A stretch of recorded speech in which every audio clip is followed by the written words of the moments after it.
ادھار محبت کی کینچی ہے۔ بہت پہلے بچپن میں دکانوں پہ آپ نے پڑھا ہوگا، لکھا ہوتا تھا۔ اب بھی یہ بہت بہت بڑی ضرب المثل ہے اور یہ واقعی حقیقت ہے۔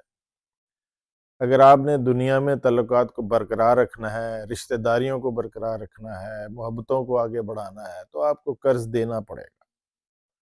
یہ ادھار کا جو ہے سسٹم، یہ ایسا ہے کہ دے تو دیتے ہیں۔ یہ چونکہ ہماری سوسائٹی میں یہ لوگوں کا اخلاقی معیار ایسا نہیں ہے، اسی لیے یہ ایک مثال اور بھی بڑی مشہور ہے کہ پیسے دینا بے وقوفی اور لینا حکمت۔ ادھار کسی کو دے کر جب آپ پھنس جائیں تو اس کو وصول کرنا بہت مشکل ہوتا ہے اور اکثر پیسے مر جاتے ہیں۔ اور پیسے آج کی دنیا میں، آج کے معاشرے میں ہماری اتنی بڑی ضرورت ہو گئے کہ جس کے بغیر لگتا ہے کہ اگر پیسہ نہ ہو تو شاید سانس بھی نہیں آئے گی۔ تو آج میں آپ کو وہ طریقے بتاؤں گا کہ اگر آپ نے ادھار کسی کو دینا ہی ہے تو پھر کون کون سے طریقے آپ استعمال کریں کہ آپ کا ادھار کسی بھی صورت میں نہ مرے اور اس کی واپسی یقینی ہو۔ تو سب سے پہلے تو آپ ذہن میں رکھیے کہ جب آپ ادھار دیں گے کسی کو تو ادھار دینے کا ثبوت بہت مضبوط ہونا چاہیے، جس سے آپ ہر وقت یہ ثابت کر سکیں کہ آپ نے یہ رقم کیسے اور کس طرح ادھار دی تھی۔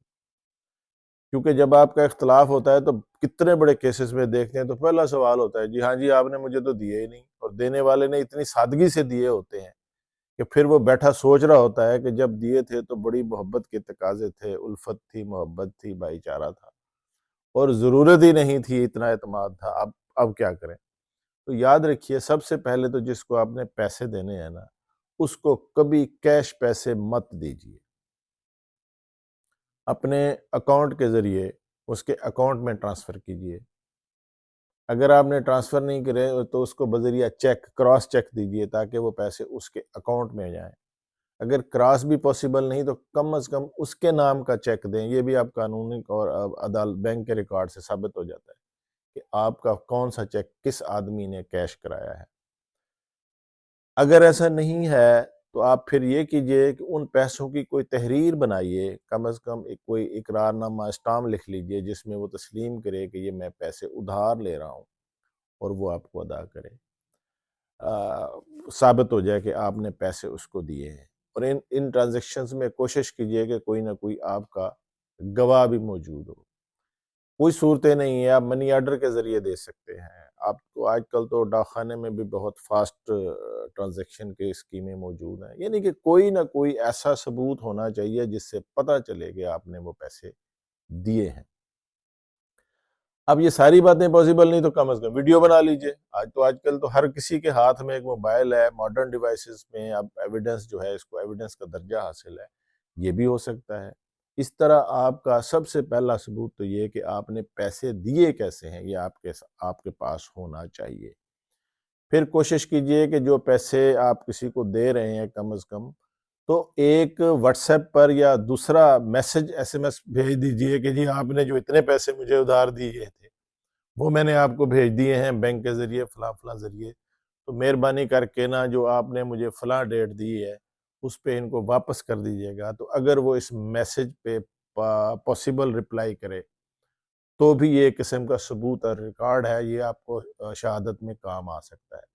دوسرا بہانے سے آپ یہ بھی کہہ سکتے ہیں، کوئی آپ سے پیسے مانگے کہ ٹھیک ہے جی میں نے اتنے پیسے آپ کو فلاں دن دینے، لیکن مہربانی کیجیے گا مجھے نا SMS واٹس ایپ پہ میسج کر کے نا تو یاد کرا دیجیے گا، یعنی اس کی طرف سے ریکویسٹ آ جائے گی میسج کہ آپ اس کو پیسے ادھار چاہیے، اور اسی پہ پھر بات تھوڑی سی چیٹ کر کے کر لیجئے کہ جی آپ نے واپس کب کرنے ہیں، تو یہ بھی ریکارڈ پر آ جائے گا، تو یوں بھی ثابت ہو جائے گا کہ اس نے آپ سے پیسے ادھار لیے۔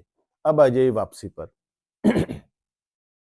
واپسی کے لیے اب جو سب سے اچھا طریقہ ہے وہ یہی ہے کہ آپ اس سے چیک لے لیجئے۔ چیک جو ہے یہ بھی بہت بڑا ثبوت ہے کہ اس نے آپ سے پیسے دیے، اور چیک کی صورت میں اس کے خلاف دو طرح کی کارروائی ہوگی، پیسے بھی دے گا، اگر نہیں دے گا تو اس کے خلاف FIR بھی درج ہو جائے گی، دونوں صورتوں میں وہ بلیک میل ہو کے پیسے دے گا۔ اگر کسی کا اکاؤنٹ نہیں ہے یا ایسی صورت موجود ہے تو آپ پرو نوٹ بھی تحریر کروا سکتے ہیں۔ پرو نوٹ بھی بینک کی ہی طرح ہوتا ہے، بینک بلکہ کئی صورتوں میں تو یہ چیک سے بھی زیادہ اہمیت اختیار کر جاتا ہے کہ چیک کے بارے میں لوگ بنا لیتے ہیں باتیں کہ جی گم ہو گیا، چوری ہو گیا، فلاں فلاں، لیکن پرونوٹ کے بارے میں ایسا نہیں ہو سکتا۔ دوسری بات یہ ہے کہ پرونوٹ، ہاں پرونوٹ پر یہ تو ہوگا کہ فوجداری پرچہ تو نہیں ہوگا، لیکن یہ بھی بہرحال بہت بڑی ایک سیفٹی ہے، پرونوٹ ہو سکتا ہے۔ اگر پرونوٹ نہیں تو میں نے پہلے کہا کہ اسے اسٹامپ لکھوا لیجئے، اسٹامپ نہیں تو اسی طریقے سے جب یہ تمام کنڈیشنز آپ کر لیں گے تو ایٹ لیسٹ آپ کی یہ تسلی ہو جائے گی۔ اگر بہت بڑی رقم ہے اور کوئی کاروبار کی صورت میں آپ دینا چاہتے ہیں تو اس کا بڑا آسان طریقہ ہے کہ ایگریمنٹ بنائیے، ایگریمنٹ پہ عدالت میں کیس کر دیجئے، پہلی ڈیٹ پہ دوسرا بندہ آئے اور اسے کہیے کہ جناب آپ یہ تسلیم کر لیں کہ فلاں تاریخ کو آپ دے دیں، کہ ڈگری کی صورت میں کنسنٹنگ ڈگری ہو جائے گی، یہ بہت جلدی 1-2 ڈیٹوں میں ہو جاتی ہے۔ تو یہ بھی آپ کروا سکتے ہیں۔ اس صورتوں میں بھی آپ کا جو پیسے کی واپسی ہے وہ یقینی ہو جائے گی۔ مثلاً آپ چیک دیتے ہیں تو چیک کے بعد بھی کیا ہوگا؟ چیک وہ نہیں دے گا، آپ کیس کریں گے، کیس ڈگری ہوگا، کب تک ہوگا، فلاں فلاں۔ آپ پرونوٹ میں بھی یہی کریں گے، لیکن اگر آپ کنسنٹنگ ڈگری لے لیں گے تو پھر آپ کو کیس کے مرحلے سے وہ جو سال، 2 سال، 5 سال لگ سکتے ہیں اس سے نکل کے صرف پیسوں کی واپسی پہ چلے جائیں گے، ایگزیکیوشن میں چلے جائیں گے۔ اس طرح آپ کے پیسوں کا تحفظ ہو سکتا ہے۔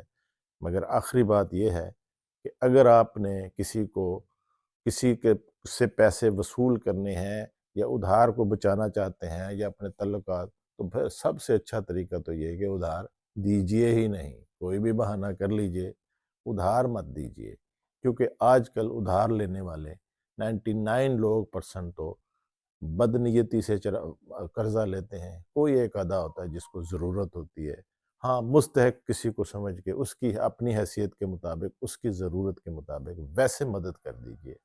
ادھار ہمارے ملک میں واقعی محبت کی کینچی ہے۔ امید ہے آپ کو یہ ولاگ پسند آئے گا۔